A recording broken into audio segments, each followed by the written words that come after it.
लोग हमसे पूछते बाबा तुम टेंशन नहीं लेते। हमने कहा हम टेंशन लेने आए, देने आए। कई लोगों को हमसे टेंशन है, हमें टेंशन नहीं है। और मेरे हिंदुओं, तुमने पहलगांव में तो देख ही लिया। उन्होंने ना ये पूछा कि तुम तमिल बोलते हो, गुजराती बोलते हो, मराठी बोलते हो या पंजाबी बोलते हो, ये नहीं पूछा। उन्होंने ये भी नहीं पूछा तुम गुजरात के हो, मध्य प्रदेश के हो, बिहार के हो या कहां के हो। उन्होंने सिर्फ ये पूछा क्या तुम मुसलमान हो, कलमा पढ़ते हो? नहीं, वो मार दिया। बस हम यही कहेंगे, हिंदू एक रहेगा तो कोई बाल बांका नहीं कर पाएगा। अभी तक हम चिल्लाते रहे पदयात्राओं में, तो लोग हमारी मजाक बनाते थे कि बाबा निकला है भेदभाव मिटाने, बाबा निकला है जात पात मिटाने।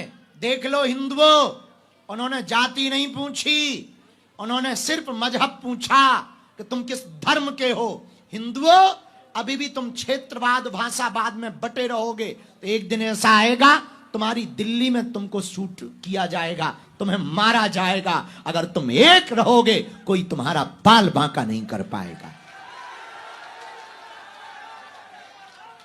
और हम तो चाहते हैं कि भारत हिंदू राष्ट्र हो, और इसलिए हो ताकि हिंदू राष्ट्र भारत होगा तो गैर वाले आने के पहले भी विचार करेंगे। कितने लोगों की जिंदगी बर्बाद हो गई, जरा विचार करना। हंसता खेलता परिवार उजड़ गया, कुछ लोगों के घर बसने के पहले परिवार उजड़ गया, परिवार बिखर गया। किस बात पे? सिर्फ इस बात पे मरे हैं कि वो हिंदू थे। इस बात पे मृत्यु हुई। और ये दुर्भाग्य है हमारा और तुम्हारा। हम तो अपने आप को बहुत कोस रहे उस दिन से कि दुर्भाग्य है हिंदुस्तान में रहकर भी जहां 80% हिंदू हैं वहां हिंदू होना गुनाह हो गया। ये दुर्भाग्य है, हिंदुओं का हिंदुस्तान में होना दुर्भाग्य हो गया। क्यों? क्योंकि तुम बटे हो। क्यों? क्योंकि तुम एकजुट नहीं हो। क्यों? क्योंकि तुम बहुत डरपोक हो। क्यों? क्योंकि तुमने शास्त्र भी छोड़ दिए और शस्त्र भी छोड़ दिए। जिस दिन तुम दोनों लेकर चलने लगोगे तुम्हारा कोई बाल बांका नहीं कर पाएगा, कोई भी बाल बांका नहीं कर पाएगा। और अभी भी भारत के कुछ लोगों को बड़ा मजा आ रहा, अंदर ही अंदर बड़े खुश हैं। हिंदुओं, पहलगांव की घटना के बाद हमने प्रण ले लिया कि अब देश के कोने कोने में पदयात्रा करके हिंदुओं को एकजुट करेंगे। और दिल्ली से वृंदावन हम अपने लिए थोड़ी लड़ रहे, हम अपने लिए थोड़ी चिल्ला रहे, हम अपने लिए थोड़ी 18-18 घंटे मेहनत कर रहे। हमारा तो कोई बहुत फायदा क्या होगा, इससे फायदा भी क्या, घाटे ही घाटे। लेकिन हिंदुओं, तुम ऐसे कब तक मिटोगे? ये तो पहलगांव की बात है। अभी भी पश्चिम बंगाल में देख लो, मुर्शिदाबाद में हिंदू पलायन कर रहा और देश का एक भी मुसलमान नहीं बोल रहा है। ये दुर्भाग्य है। इसलिए एक ही उपाय है, हम सबको भय त्याग कर अब हिंदुओं को एक होना पड़ेगा। एक जो, अब आप पूछोगे कि एक होके करेंगे क्या? भारत को हिंदू राष्ट्र बनाएंगे। भारत को हिंदू राष्ट्र बना के क्या करोगे? भारत को हिंदू राष्ट्र बना करके गाय को राष्ट्रमाता बनाएंगे। भारत को हिंदू राष्ट्र बना के क्या करोगे? भारत को हिंदू राष्ट्र बनाएंगे जिस दिन शस्त्र और शास्त्र दोनों की शिक्षा दी जाएगी। भारत को हिंदू राष्ट्र बना के करोगे क्या? रामचरितमानस को राष्ट्रीय ग्रंथ का दर्जा दिया जाएगा। भारत को हिंदू राष्ट्र बना करके होगा क्या? राम के होने का सबूत नहीं मांगा जाएगा, और जो मांगेगा वो भारत में रहने का अधिकारी नहीं होगा। भारत को हिंदू राष्ट्र बनाकर करोगे क्या? भारत अगर हिंदू राष्ट्र होगा तो कृष्ण जन्मभूमि के लिए कोर्ट में जाने की क्या जरूरत है? अपने ही ठाकुर जी हैं, हां, लेकिन कानून को हाथ में नहीं लेंगे। प्रार्थना करेंगे कि हमारे साक्ष्य हैं, यहां प्रभु प्रकट भय, तो बार बार केस लड़ने की जरूरत क्या है? राम मंदिर का जीत ही गए हैं, इस पर भी जज साहब फैसला सुना दीजिए। भारत अगर हिंदू राष्ट्र बनेगा तो एक प्रार्थना हम कर लें, हमें पक्का भरोसा है जिस दिन भारत हिंदू राष्ट्र होगा उस दिन हिंदू होना अपराध नहीं, गौरव की बात होगी। भारत हिंदू राष्ट्र होगा तो दंड प्रणाली वेदोक्त पद्धति से होगी, शास्त्रोक्त पद्धति से होगी। भारत हिंदू राष्ट्र होगा तो मंदिरों में सबको प्रवेश मिलेगा, किसी को रोक नहीं होगी। भारत में रहने का अधिकार सबको होगा, किसी को रोक नहीं होगी, पर कायदे में रहेंगे तो फायदे में रहेंगे। अगर भारत हिंदू राष्ट्र होगा तो न्यायपालिका का सम्मान होगा, संविधान का सम्मान होगा, संतों का सम्मान होगा, गाय माता का सम्मान होगा, तीर्थों का सम्मान होगा, वेदोक्त परंपरा का सम्मान होगा, तिलक का सम्मान होगा, शस्त्र का सम्मान होगा, शास्त्र का सम्मान होगा, संस्कृति का सम्मान होगा, भारत माता का सम्मान होगा, राष्ट्रगान का सम्मान होगा, तिरंगे का सम्मान होगा, वंदे मातरम का सम्मान होगा। भारत हिंदू राष्ट्र होगा तो प्रत्येक भारतीय का सम्मान होगा। अब प्रत्येक भारतीय में तो ऊ वाले भी आते हैं, लेकिन उनमें से कुछ ऐसे हैं वो कहते हैं हम वंदे मातरम नहीं गाएंगे, ठटरी के बारे। तुम खाओगे भारत का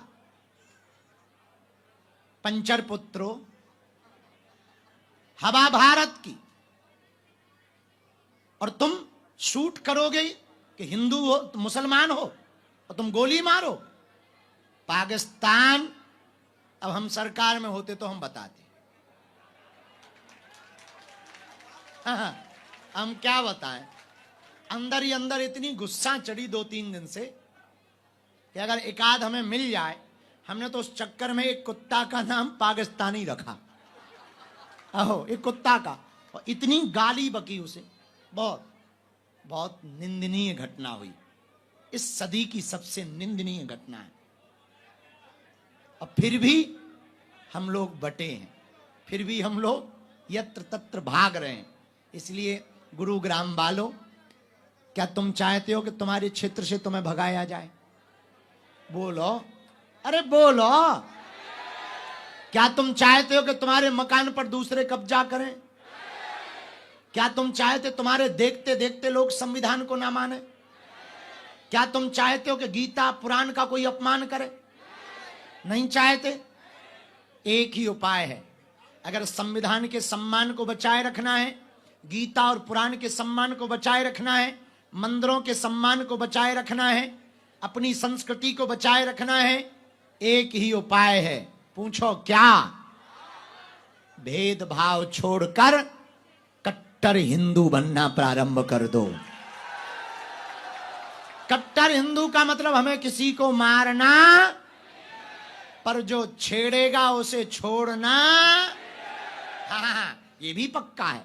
अब कोई एक गाल में चांटा मारे तो हम दूसरा कर सकते हैं, पर कोई दूसरे में ही मार दे, अब गाल तो बचे नहीं है, सामने वाले की 32 उखड़वा सकते हैं। उखाड़ने की बात नहीं की, उखड़वा सकते हैं। कहां से? कानून पे। हाँ भैया, जो घटना हुई बड़ी निंदनीय हुई, घोर निंदनीय हुई।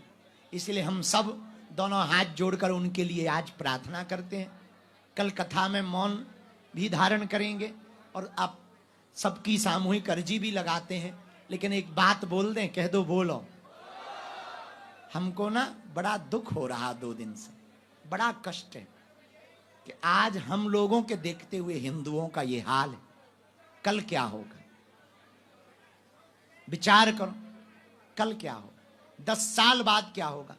एक कोई सज्जन है बरेली के, नक्कटा, उसने कहा है कि जिस दिन हमारी संख्या बढ़ जाएगी उस दिन एक भी हिंदू पुरुष नहीं बचेगा। बताओ, ठटरी के बरे, नक्कटा, मूसर चंद। पहली बात तो संख्या घटने वाली नहीं, दूसरी बात, ये वो वाले हिंदू नहीं है जो डर जाएं। तीसरी बात, सरकार से प्रार्थना है, आपने नारा दिया बच्चे 2 ही अच्छे, पर चच्चे के 30-30 बच्चे क्यों? तो हम तो हिंदुओं से कहेंगे, हिंदुओं 4 बच्चे पैदा करो। पूछो क्यों? पूछो। एक तो परिवार बड़ा होगा तो चाचा बुआ का सुख मिलता रहेगा आने वाली पीढ़ी को। परिवार बड़ा होगा तो 2 बच्चे तुम्हारा कारोबार संभालेंगे, 2 हिंदू राष्ट्र बनाने पे लग जाएंगे। अब शहरों में बड़ी आफत है, बोले हमें एक ही बच्चा ठीक है, लड़का हो जाए चाहे लड़की। उधर पूरी क्रिकेट टीम तैयार कर रहे, वो दिन दूने रात चौगने बढ़ रहे क्रिकेट टीम का, प्लस एक एम्पायर सहित 12 ले आ रहे। क्रिकेट में तो 11 ही होते हैं, एक सज्जन हमारे पड़ोस में ही रहते हैं, उनके 12 हैं। 12 हमका 11 तो ठीक है, पर ये 12, बोले एम्पायर भी तो चाहिए। हम समझ गए, हमका ऊ वाले हो क्या? बोले हो है, हमका आशीर्वाद है। अब कुछ कह तो सकते नहीं, हम बहुत जलेबी जैसे सीधे आदमी हैं, हम किसी को कुछ बोलते नहीं हैं, नाम लेते नहीं ना, किसी को भला बुरा नहीं कहते। हाँ, किसी को भला बुरा लग जाए तो छोड़ते नहीं है, वो बात अलग है, वो अपनी अपनी सोच है। भैया, अगर हम लोग आज नहीं जगे ना तो कल देख नहीं पाएंगे, आने वाली पीढ़ी भी नहीं देख पाए। दरबार तो लगता रहेगा, अर्जियां लगती रहेंगी, पर अपनी सोचने के अलावा आने वाली पीढ़ी के बारे में भी सोचना, बच्चों के बारे में भी सोचना। हमें अगर बच्चों को सुरक्षित रखकर जाना है तो भारत को हिंदू राष्ट्र बनाना है। क्या बनाना है? अरे जोर से तो बोलो, जोर से बोलो। क्या बनाना है? हमने उसका एक नारा दिया, पूछो क्या? जोर से पूछो। तुम मेरा साथ दो, हम तुम्हें हिंदू राष्ट्र देंगे। हर हर भारत हिंदू राष्ट्र की, भारत हिंदू राष्ट्र की, भारत हिंदू राष्ट्र की। और जो धर्म विरोधी है उनकी ठटरी।